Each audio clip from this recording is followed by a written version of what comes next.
Hello, my name is Debbie Boone, and I want to welcome you to my podcast, The Bend, where we explore how successful people navigated the path and emerged in a better place when life threw them an unexpected twist. It's inspired by one of my favorite sayings: the bend in the road is not the end of the road unless you fail to make the curve. These conversations will hopefully help you and inspire you to embrace your personal bend and to flourish. I hope you enjoy it, and if you need help with your own personal navigation and you're in veterinary medicine, please feel free to reach out to me at Debbie Boone 2 Manage Vets Consulting. Enjoy the bend and be inspired by our wonderful guest. Welcome.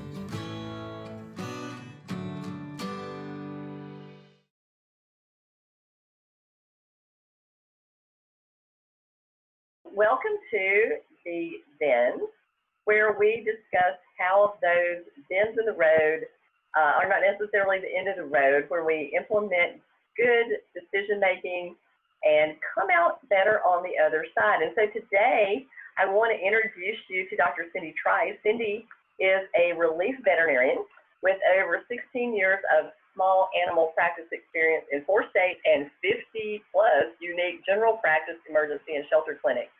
Dr. Trice finds great satisfaction helping other vets take those much-deserved breaks.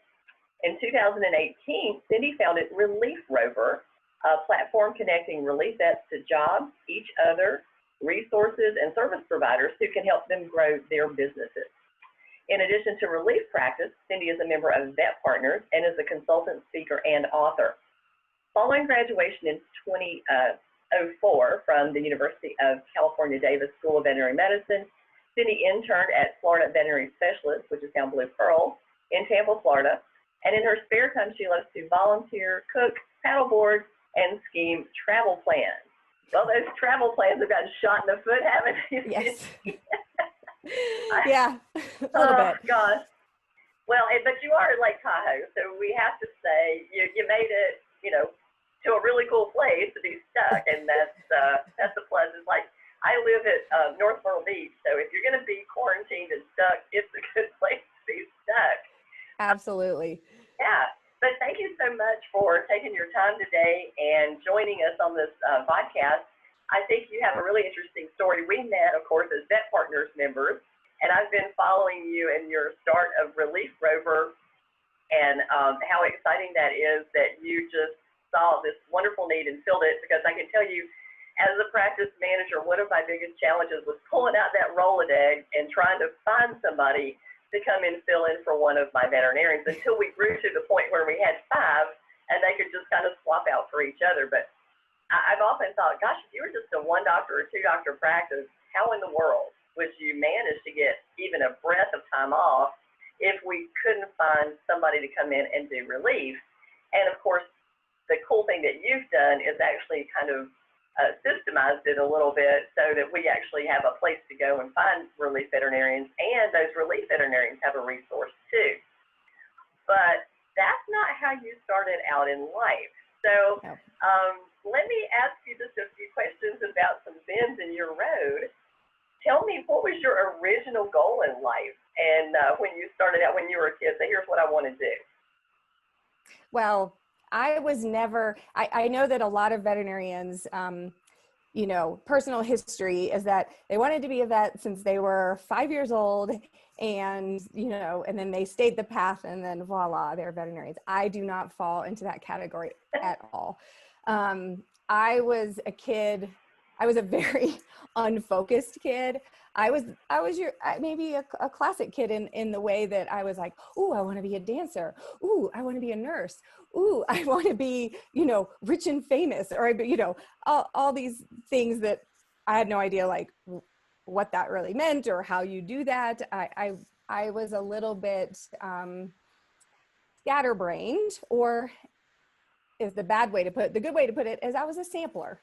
I've always been a sampler since I was a kid.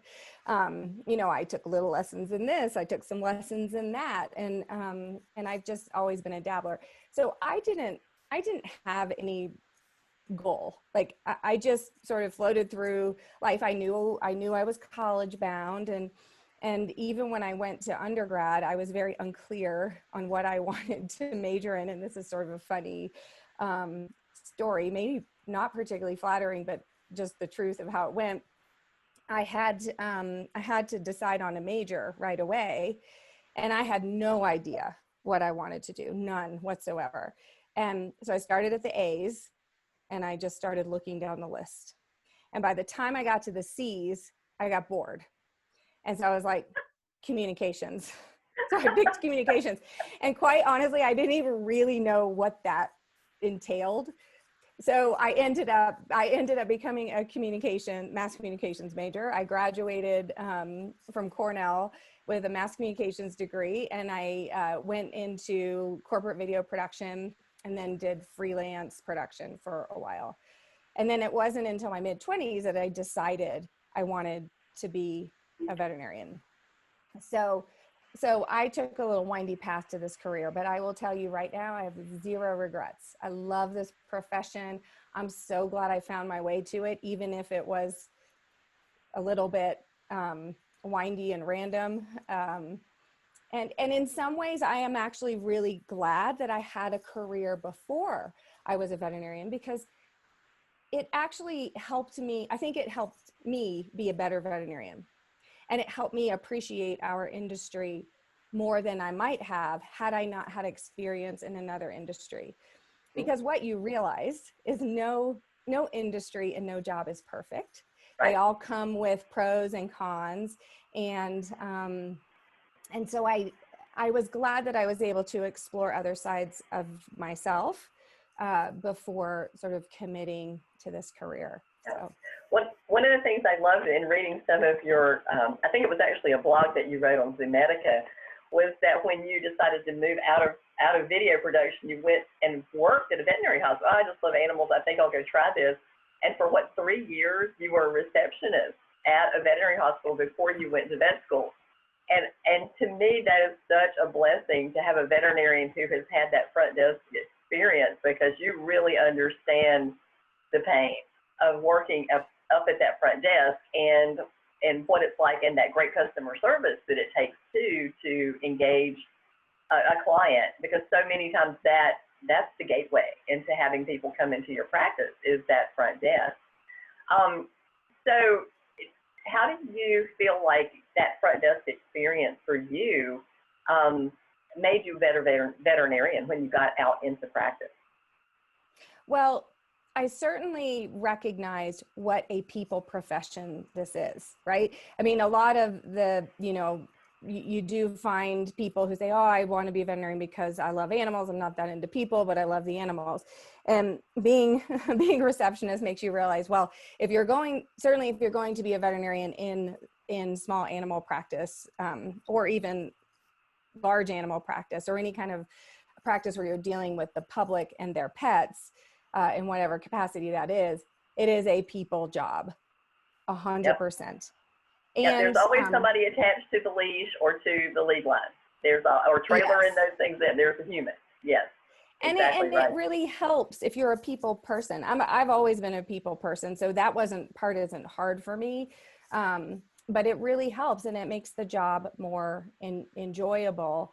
And I learned so much from that practice as well, because from the veterinarian that I worked with, he very much understood that he's an excellent veterinarian, but he also very much understood that this is about the people. And I watched, I was very observant of how he interacted with the pet owners in the exam room. And what I recognized, he was a very funny guy. And what I recognized is that the way to build trust with a pet owner generally is not to show off your medical knowledge. Yes. It is to make them feel noticed, important, heard, and to flatter their pet. I mean, every pet that came in, he would flatter the pet. And that was really the first thing he did. And I noticed how much joy that brought to that pet owner. And, every dog was the best dog he'd seen that day. And there was, of course, every dog wasn't the best dog he saw that day. But even though in some ways it's a little bit of a performance, in another way, there was a lot of genuineness to it as well. And so I picked up a lot of his ways in the exam room with things like that. And I think it makes, because actually in so much, and I learned this at the front desk as well, is it's experience. You want that pet owner to have a positive experience the whole way through. And sometimes that's hard to do because they're bringing an animal that's sick or suffering or whatever the case may be. But it's so much about giving that person a positive experience, in addition to, of course, providing the best medical care to the pet. I agree. And we have to understand that people are not medical people. I mean, our clients, I think Nan Voss wrote a book. One of my favorite books is called Communication with Clients, like A to Z. And it's how to explain things, even complicated things like cancer to a client, because they don't have the medical knowledge that we do. And I think a lot of times talking over people's heads, and it's frightening to them, and so it locks them down. So for me, I came from a hospitality background because my family owned restaurants. And just like that front desk experience, and of course I worked the front desk for a long time in animal hospital when I was managing too, but it's giving those people an experience that they remember. And I think one of the most flattering comments I ever got, I was doing consulting work, and I was doing some talks for NDA Group, and one of the doctors who was now their regional medical director was one of my competitors, and he said, Debbie, I always try to figure out what in the world you guys did down there to keep your clients so tight.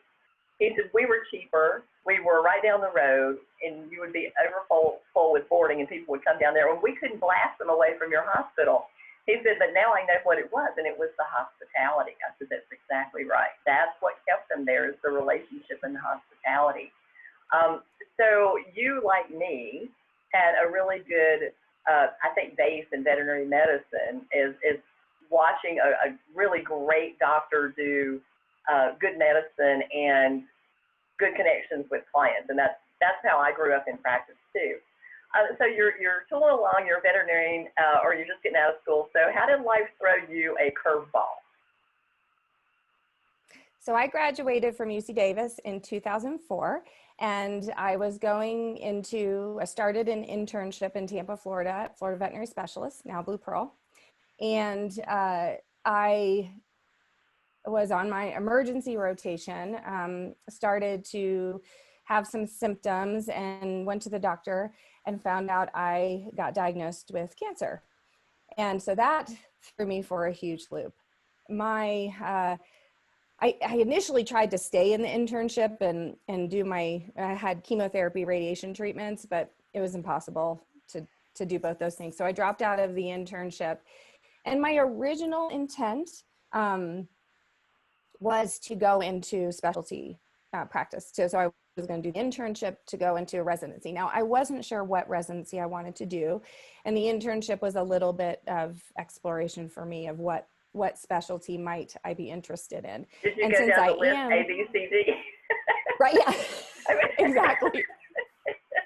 I had a little bit more thought to it than that, although I still wasn't sure. I knew I needed variety. So I think I was toying between internal medicine and emergency critical care, because I knew that having a variety of cases would be important to me, and that if I was to hyper focus on optho or derm or whatever, that might be a little too hyper focused for my personality type.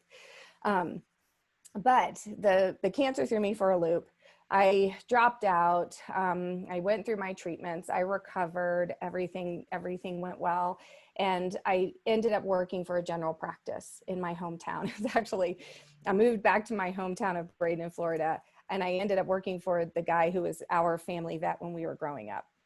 And it's a wonderful hospital. And I was there for about a year and a half. And I was like, it really bugged me that I didn't finish the internship. But I had the experience with the cancer completely changed my mindset. I was like, nope, I don't think I want to go into specialty practice.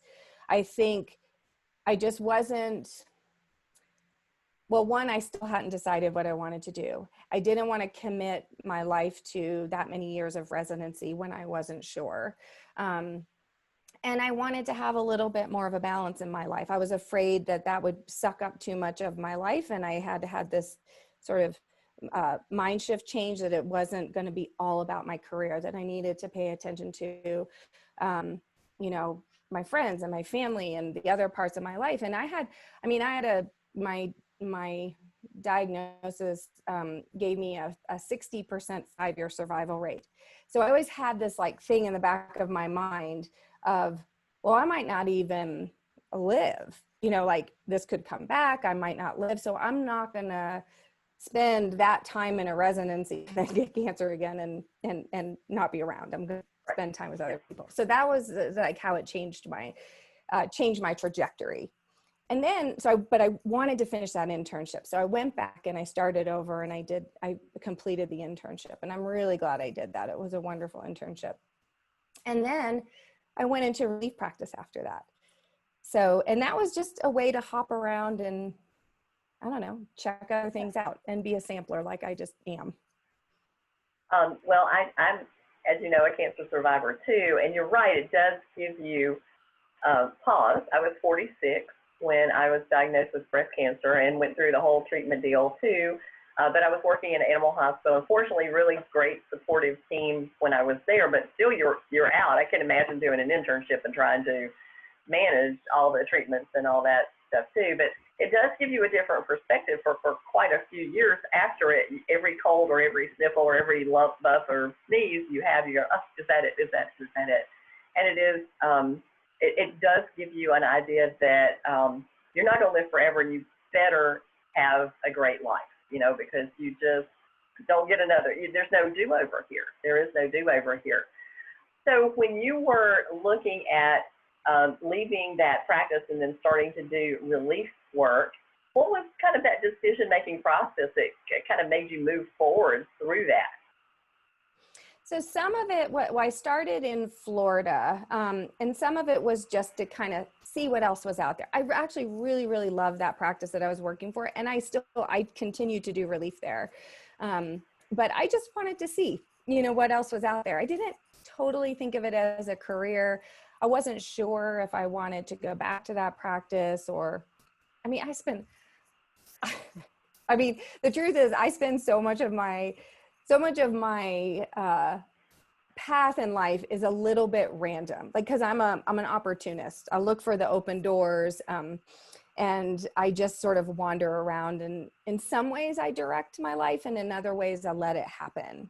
And so I was a little bit doing that. And then my husband, what solidified the idea that relief can be an actual career choice, was my husband, who is a freelance photographer. He ended up getting a job in Missoula, Montana for 6 months. It was a seasonal job. So I was like, oh, well, let's go. That sounds awesome. We have no little people, and so we have some flexibility to move around like that. And so we went and lived in Missoula for 6 months at a time from May to October. And then we would live in Florida for the other part of the year. And we did this for 3 years in a row. And that was when I realized, oh, this actually can be a career choice. And I had this shift in my mind where I noticed that I started to think of myself differently. I was like, oh, I'm a business to business service provider. And I really started to focus on the practice as my client. And I started to think really hard about how can I, as a business to business service provider, support this practice. And I started to realize that my job is so much more than just coming in and seeing whatever appointments happen. And if there are no appointments, which sometimes is true as a relief vet, then it's just sitting there on my phone or whatever. Yeah. I started to realize there's so much more responsibility that I have as a business to business service provider to support this practice. And it honestly, it became even more fun to do it once I had that mindset. So when you decided to start Relief Rover in 2018, what was the challenge there? I mean, you were doing relief veterinary work yourself. You had kind of created a business model for you. And then off you go and say, oh, well, I can show other people how to do this. And basically I see that as a lot of what you do with Relief Rover is it's almost like a tutorial of how to be a relief veterinarian if you've never done it before, because there's such good support in the backside. So how did you get there? Yeah.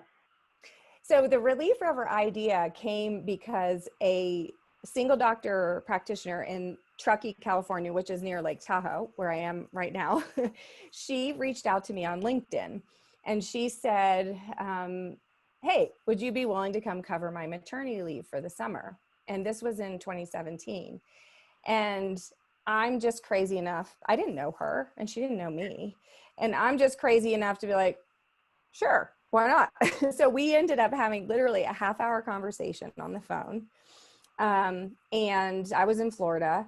And next thing I know, my husband and I are packing our dogs into the car. We drove across the country, and this could have been a disaster either for her or for me, but it wasn't. It was brilliant. Like, it worked out perfectly. I basically had this single doctor practice to myself. It's my practice Monday through Friday. Yeah, Monday through Friday. I had Saturday, Sunday off. I hiked. I enjoyed my surroundings. But what that triggered in me, I thought to myself, gosh, I cannot possibly be the only vet who's willing to do this. And so that your pool of relief vets aren't necessarily just the ones in your backyard. Like, Right, people have all sorts of reasons for spending time in different places. And at the time, there was no national platform to connect relief vets and practices from all over. Many of the staffing agencies were very regional. And so that was where the idea for Relief Rover came from. And then the other thing I noticed that was missing is there's no support for people who want to be relief practitioners as a career. Nobody was speaking about it at conferences that I ever saw. No, there were no podcasts about it. There was nothing. Nobody was talking about being a relief vet. And relief vets, in my experience, either had a neutral reputation or a poor reputation. Like, it wasn't a niche within our profession that was respected or recognized for the skills that we can bring to the table. Because I really believe that there is a unique skill set to being a great business to business service provider that relief vets can develop and then provide. And so Relief Rover was meant to help relief practitioners develop that.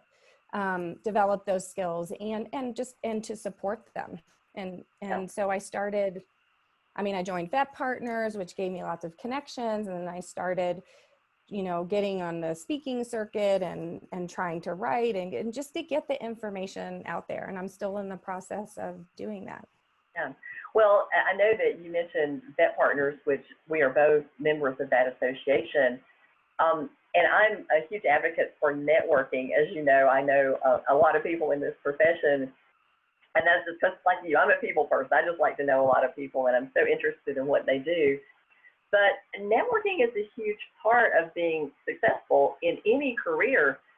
How did the networking really help you get Relief Rover up and going, like when you had to launch it?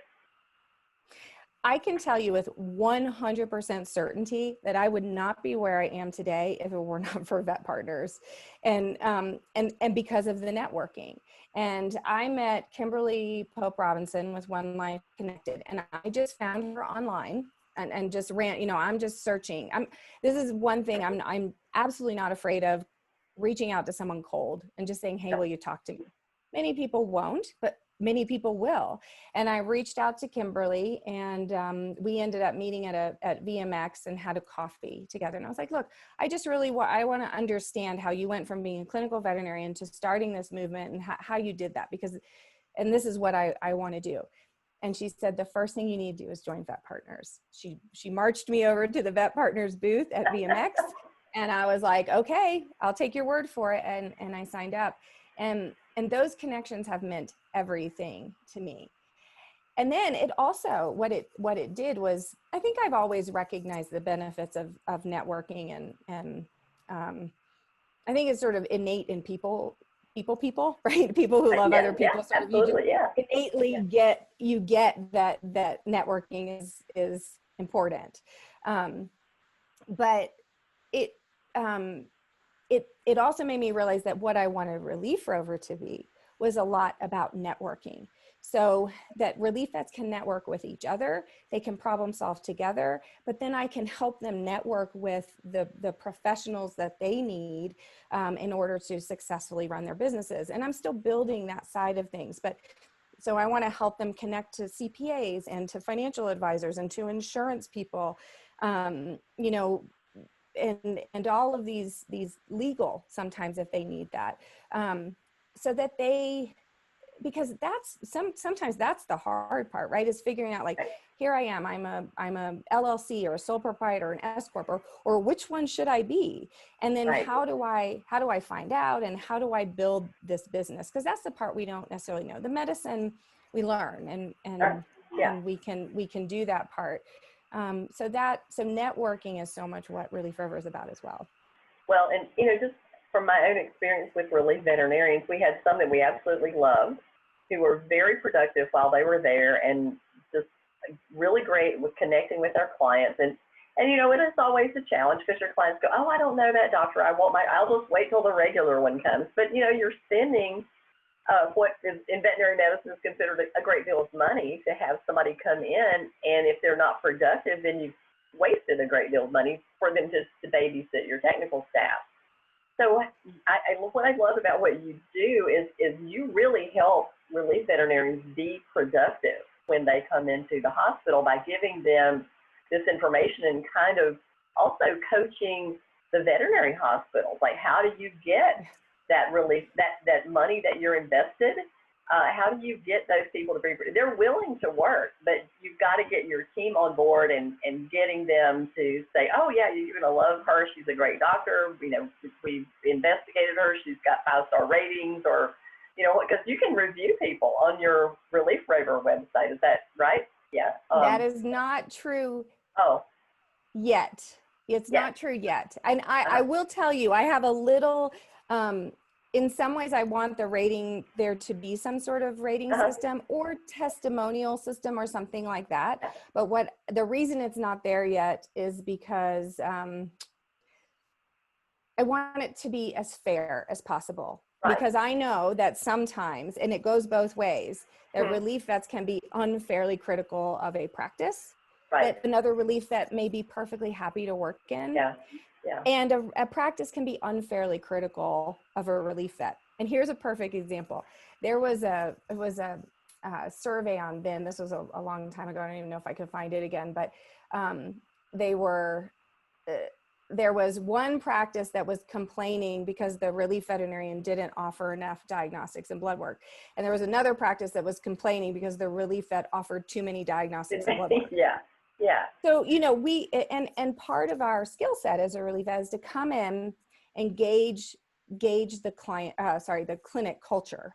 Mm-hmm. And so that we can then fit in, because it is true. Some practices, I mean, surprisingly from a business perspective, but some practices, their vibe is to take a more conservative approach. Before I'm going to offer you all these diagnostics and things like that, let's do some trial treatment. And that's what their customers have come to expect. And many times that's a reasonable approach. And then there's the other types of practices. No, we're going to offer all of the diagnostics and let the people decline. But our job as a relief vet isn't to judge that. It is to come in and be part of that culture and to support that clinic. Yeah. And I'm sure that you go into to hospitals that don't have standard protocols written for anything, because I've consulted. So believe me, I've been into all these hospitals. And how is that? I mean, that makes it very difficult, because you say, okay, I could follow a protocol. If you have a protocol written, I'll just follow that. But there's nothing there. It's just, this is the way we always do it. And that's very difficult for somebody coming in, especially for a short period of time, to assimilate to that, unless the team is going to guide you through that. And I think that, again, having realistic expectations and sort of having a questionnaire about, you know, what do you expect? You know, what do you want? How do you practice medicine? And that kind of stuff. So I think you've done, you know, a really great thing in connecting the veterinarians and the relief veterinarians because we definitely need it. I mean, we definitely need to have somebody to come and give us a break in our practices, but also the guidance that you give to these new, I mean, basically they're entrepreneurs. Every relief veterinarian is an entrepreneur. And again, going back to my own experience as a consultant, I go into hospitals who are not looking at their profit and loss statement, except once a year when the accountant sends it in. And I just kind of look at them and go, if you had a diabetic cat and you only looked at his glucose curve like once every 6 years, your cat's going to be dead, right? So you've got to start to look at these things. Those are the same thing for the relief veterinarians. And what is tax deductible, and how do you pay your taxes on time? Because this could really get you into hot water and a huge surprise come April the 15th when you look down and go, oh my God, I thought I was taking all this money, and all of a sudden now I owe, $11,000 to the IRS, and they frown if I don't pay it. So I think you've given a really great guidance in connecting people in that way, and I'm sure you have more plans to build this platform up as it goes along and as more need is met. So in your decision to kind of move into, I mean, of course you still do relief work, I know, but to start a business, what advice would you give somebody else if you said, okay, how do you move forward into change? Because one of the things that I see a lot in people who are trying to make a career change or who are struggling maybe in a toxic practice that they want to get out of, and for some reason they're just so much afraid to move or to have a change. But you change all the time. You move into a new practice. All relief vets do. You move into a new practice all the time. You meet new people every day. You meet clients you've never known. What advice do you give to kind of overcome that fear of change? Because I think that's a huge thing that's out there that's stifling people in their career path, is that a fear to make the leap. Yeah, I think, well, there's a few things. I think one, don't be afraid to talk to people. Just reach out. Like I said, I think so much of willingness to change and to move to other places is not being afraid to talk to people, and don't be afraid to be vulnerable. One of the things about going to different practices all the time is that sometimes you're always starting over, and you are being judged, right? Like every time you go into a practice, you're being judged as the new vet, and you can tell it's happening. That, is she good? Is she not good? Does she know what she's doing? Is she going to be nice to us? Or whatever the case may be. I think a big thing with change is allowing yourself to be vulnerable. Try to resist that urge to be defensive. It is completely okay that you don't know things. It's 100% okay. And I think sometimes as veterinarians or many professionals, we feel like we have to know the answers, and it's uncomfortable and embarrassing when we don't, but it doesn't have to be. And I think that mind shift can help you be more comfortable with change. I go into these practices all the time and I ask, what does Dr. Smith do here? How does he handle this case? And I have learned to say that in a way that is open, yet confident. Like, you have to have this combination of confidence and humility, right? And what my team members will learn about me is that I'm not asking that not necessarily because I don't know what to do with a case, or sometimes I don't know what to do with a case. It's so that I can learn and I can grow. And when they see that I'm willing to learn and grow and be vulnerable, and that I respect what they have to say, and I really do want to know what these team members have to say, because it can help me with my job and it builds a bond. So I think I guess if I had to distill it down, don't be afraid to reach out to people and talk and chat. And I am happy to be a resource for anybody. Practice your confidence and combine it with some humility.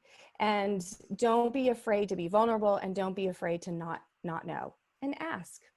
Nobody, you know what? I'm not going to say nobody's going to judge you. People are going to judge you, but be okay with that. Sure. Well, I when I work with practices, of course, I've been in veterinary medicine since 1985. I kind of regret saying that every now and then, but it's true. And I go in and I tell my clients, look, I don't know everything, but I know smart people who do. And so whatever we run across, if I'm not confident that I know this, then I will pick up the phone and I will call the expert in that, and I will pull my network in for you. And I think that that's one of the challenges I see. And of course, we talk about imposter syndrome all the time. And I don't know if it's more women than men, because there is this, this fact that women will wait until they have 99% of the qualifications to apply for a job, and men will have like 40%, and they'll say, hey, what the heck, I'm 40% good, I'll go for it. And somebody actually said this about Kanye West when he decided he wanted to be president of the United States. Hey, why not, right? I have no qualifications, but I'm going for it. So, I love that idea that we can be vulnerable, but still confident in that our skills are there. It's just how we utilize those skills in that practice. And, one of the things that I think that is beneficial, and one of the reasons that in my practice, which grew from 2 doctors to 5 doctors, and then we had 3 locations, my first practice and the second practice had 11 veterinarians, but I love to hire new graduate veterinarians. And there are a lot of practices out there that go, oh, I don't want a new grad because they don't know anything. They're a lot of trouble, and maybe they are. But they do know what's new because they've just come out of school with the latest and greatest. And so if you're in a growth mindset in a practice, then those new grads can really teach you a lot of stuff, and then you're going to teach them a lot of stuff too. But if I'm thinking about the advantage that a relief veterinarian could come in and be like a fly on the wall and really let me know what's happening in my staff or with my clients, because you're just there and you're working in that hospital, and if the manager or the owner, they're going to behave differently if I'm in that room. But for you, with that manager or owner out of the room, you're really going to see the wars. And I would love to be able to say, oh, let's pick your brain. Let's see what you can tell me that, we can do better, that you've seen other cool things in other hospitals. And I actually, when I'm teaching my Patterson classes, I have a list, because my students are from, multiple practices in that room. And I just write down, it's called Cool Things from Class. And so I have this long list of things that people have creatively invented to solve a problem in their practice. So I think that was one thing that a relief vet absolutely could carry from place to place to place, is a lot of cool stuff that you've seen other people do if we bothered to ask you, right? 100%. And this is how I always frame it. Relief vets are pollinators. We do that sort of naturally. We don't think about it. We just, that's one of the skills that you develop as a relief practitioner that works at a lot of different practices, is you become observant and of things beyond just the clinical things. And you will notice how different practices are doing things. And you may go to a practice and be like, you know what? That would be a great fit for this practice. You start to make these connections. And, depending on your relationship with the practice, you may let the practice manager or the owner know. And ideas have been cross-pollinated many times by relief vets. And I have had a few practices ask me, and it always surprised me. And I thought, wow, what a forward-thinking practice. I had a practice owner ask me, you go to lots of practices. Tell us what you think we're doing right, and tell us what you think we're doing wrong. And that's certainly not something as a relief vet I would do if it was not solicited, because that could be perceived the wrong way. Yeah, but it's another. Exactly. You don't want to be a tattletale or something like that. But that is, and speaking of the bends in the road and having to change. I mean, COVID obviously has very much affected relief practitioners.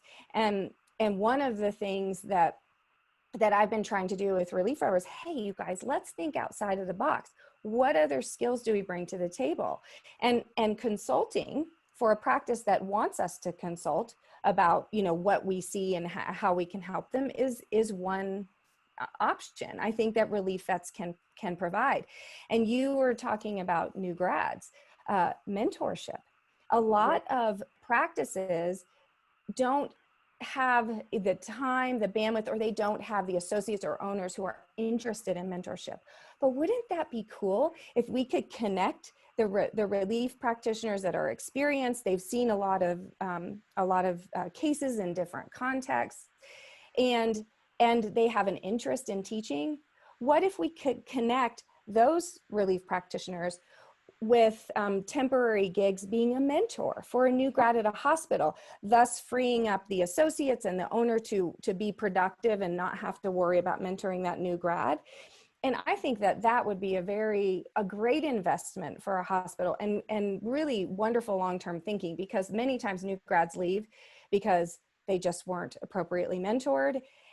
And I mean, as a profession, we throw our veterinarians to the wolves, right? I mean, we literally we're expected to learn on the job, on the fly, far more than other medical professions. And many practices, even if they have the best of intentions, are not good at mentoring their new grads. Some are, for sure, but some aren't. So I thought that's another unique thing that relief vets could bring to the table if we could connect the right ones to the right practices. And I have a million other ideas for expanding relief practitioners. Right. Well, if you think about COVID, right now, the feedback from all the veterinary hospitals that I am associated with is that we are so busy we cannot breathe. We do not have enough staff. Some of our staff is immune compromised. They can't work. Some of them don't have child care. They can't work. But I thought, what if we had relief veterinarians who could do telemedicine depending on licensing and all that you could just use relief veterinarians to take some of the pressure off of your hospital, especially ER, because ER, anything that can't be seen in general is getting turfed to ER. And ER, one manager said on a Facebook group yesterday that clients had 12-hour wait at her ER. Yep. And I'm thinking, oh my God, first of all, I would have sent them home and said, come back, store the animal, come back. But I mean, still, there's just so much pressure on our community right now. So much to the point I've actually written a letter template to share with practice managers who can send it out to their clients. And I sent this to my clients a couple of weeks ago that basically says, let me explain what it's like on the other side of that door and let me show you what's happening here. And please be kind. Please give us grace, because we are so tired, we are so busy, we are so short-handed, and we are so overwhelmed. And one of my clients who sent it out said this was such a great thing that we did, because clients responded and they supported us. And she said it was like Christmas on steroids, because we have more food and thanks and compliments, but it's such a morale booster, because you remember the negative clients who beat you up, right? But you don't tend to remember the 99% who think you walk on water. And just by encouraging that in a letter out to everybody that says, we really would appreciate it. If you've had a good experience, just give us a pat on the back of thank you, So there's so much opportunity here to utilize people who are not particularly working in our hospitals to take some pressure away from us. And even if they're triaging calls, like 68% of calls triage on like Whisker Docs or Genius Vets actually end up coming into the practice. But that means that the balance of those didn't have to come in on the emergency, so that they could be managed beforehand. So I like technology, obviously I do, because I'm here on the Zoom call, but I think there's a lot of technology that we can utilize, getting apps, using text messaging, and then absolutely using remote skills. Remote technicians. Why in the world wouldn't you have technicians who are out on, immune compromised leave?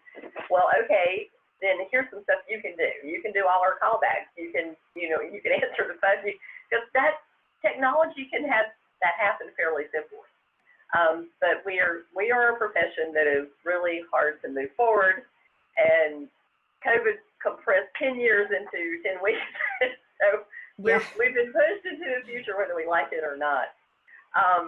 so Cindy, I don't want to take a whole lot more of your time because I know you're actually taking a well-needed and well-deserved break, and you're at Lake Tahoe, so hey, why not? But do you have any final words of wisdom for people who are, looking at that career path change, or maybe they've been forced, the career path has been forced on them, a change has been forced on them, that says it's okay, how do you overcome the fear? How did you move through it? Because you and I both, I lost a job making a significant amount of money in the middle of a recession because my practice laid me off, and then I started my own business. So we both been through cancer, and we moved through that. And life just is going to throw you some crap, right? It's just life. And, I really want to shine a light on how we could guide folks to say, look, it's okay. Yeah, it really stinks right now. And COVID really, really stinks, and a lot of things do. But if you handle it right and you move forward, then it turns out okay on the other side. So words of wisdom from you. Again, for me, it always goes back to, you don't have to deal with scary change alone. Do not be afraid to reach out to either your known resources, or reach out to new resources, search for new resources, and talk to people. Most people will talk. And I think that's the first step in being comfortable with change, is being comfortable with being vulnerable and knowing that you don't have to know everything to change. You don't have to be perfectly qualified to step into the next thing. You just need to be willing to learn, and you need to be willing to, to grow and learn and talk to people and explore. Be an explorer. And again, I am happy to be a resource for anyone. If people are interested in making the change to relief work, please come visit us at reliefrover.com. It is a free resource. You can become a member. There's no charge to you. You don't have to be a relief practitioner to become a member. You can be someone who's just exploring. We also recently added a veterinary relief nurse technician category. So we're growing that as well. We recognize that there are opportunities for that part of our profession as well. So again, reach out to your resources, be vulnerable, be an explorer. Yeah. Well, thank you so much. This was so interesting and such good information. And I know that people are going to be inspired by your story, and just be willing to take a risk. I think that's one of the most important lessons that we can learn in life, and it's okay to fail, because we all screw up, right? And I was speaking not too long ago, well, when I could go out and speak, right, to one of the VBMA groups at the vet school, and I looked at them, and we were talking about professionalism, and I said, I want you to understand something. Something is going to die on your watch. So it's okay. You're not going to be perfect, and you can't heal everything, and I don't want you to let that make you fall apart, but I want you to be realistic about what you're getting into, because it is a challenging profession. It's wonderful. I have never regretted a moment I spent in it, no matter how difficult clients or whatever happened. But understand that you're not going to always know the answers. It's not always going to be perfect, but it can be good enough until you can move forward and you can learn some more stuff. So it's a constant learn, constant grow. You see the books behind me, even 30 years into it, still reading, still looking, still researching, almost every single day. So, well, Cindy, thank you so much. And again, getting in touch with you, the best way is through reliefrover.com. And is there a way, connect with you on LinkedIn? I'm sure you have a profile there. Yes. Does Relief Rover have a Facebook page that people could see, or any other social media? Yeah, we're Instagram, Twitter, LinkedIn. Also, you can reach out to me through my email address, Cindy Trice, DVM @reliefrover.com. And we'll put your information up at the end of this, and Relief Rover's information up too. So again, thank you again for hanging out with me for about an hour. Appreciate the time. And we look forward to connecting again, maybe in person, but definitely virtually, because things really are different in speaker world, aren't they? Yes, for sure. Yes. I miss the connection. Thank you so much for having me. You're welcome. You're welcome.